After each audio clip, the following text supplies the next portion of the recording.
Every 30th November, the Church of Uganda celebrates St. Andrew's Day. However, at St. Andrew's of Koto Church, the day was celebrated today, 24th November 2024, under the theme Rebuilding the Broken Walls, which was derived from the book of Nehemiah, chapter 2 and verses 17. The church also launched the St. Andrew's Mission Week with the Archbishop of the Church of Uganda, the Most Reverend Dr. Stephen Samuel Kaziimba Condemns as the main celebrant.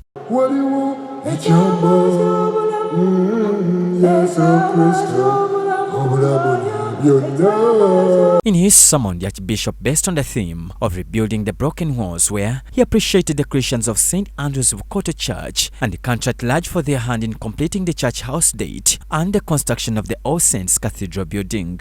He, however, condemned the opposition in church, saying this should not fail Christians since they serve a living God. Thank you for supporting me to clear the date for church house. 60 billion was cleared.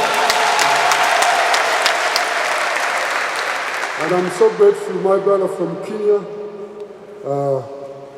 Ndogo Karibu, because you supported me. Thank you very, very much. The cathedral, All Saints Cathedral, it is you who have built it. I lead the Protestants. The Protestants can even oppose what is good for them. Some others approached me. You, Archbishop, when COVID, now, why do you ask people money? But before we make any contribution, could you please give us accountability? Reflecting on the book of Nehemiah, chapter 2 and verses 17, the Archbishop explained why the church celebrates St. Andrew, equating him to Nehemiah, who played a great role in rebuilding the walls of Jerusalem. He henceforth urged the Christians to embrace his example. We remember him a lot. Number one, he was the first disciple to be called. Number two, he quickly responded without any excuses. Number three, he was a fisherman and he invited people beginning from his family. I thought I begin with Andrew so that I bring something which is they have in common with Nehemiah, dedication.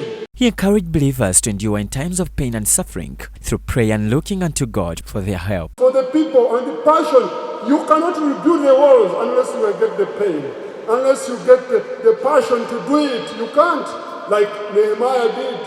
But that was not enough. Another he prayed. He took time to pray. When you pray, things happen. When you pray, prayer moves mountains. When you pray, Jesus does something. Don't look at the bigness of your problem. Look at the bigness of your God. Because when you look at the bigness of your God, your problem will become smaller. When you look at the bigness of your problem, your God will become smaller. The Archbishop condemned the increasing acts of corruption, tribalism, land grabbing and poor dressing code among this generation, thus urging Christians to embrace a total transformation from Jesus Christ. We have so many people in our country here. They are eating and they forget others who are starving. The tribal conflicts, This day, even in this parliament, I hear there are tribal things these days. I hear others attacking Uganda. I don't know why. I don't understand why this tribe could attack another tribe. We are all God's people right now. We are wounded. Every one of us is wounded. Some people are wounded. Many people are walking in wars. You can see a person. You see the person and this person will say,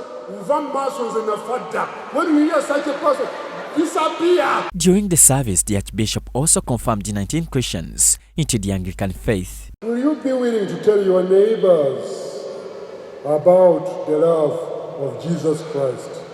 I will. Reverend Canon Michael Mkwana, the vicar at St. Andrew's Church of Koto, appreciated the Archbishop for honoring their invitation and explained why they chose the theme of rebuilding the broken walls. Your Grace, if it were possible, we are dealing with a broken society.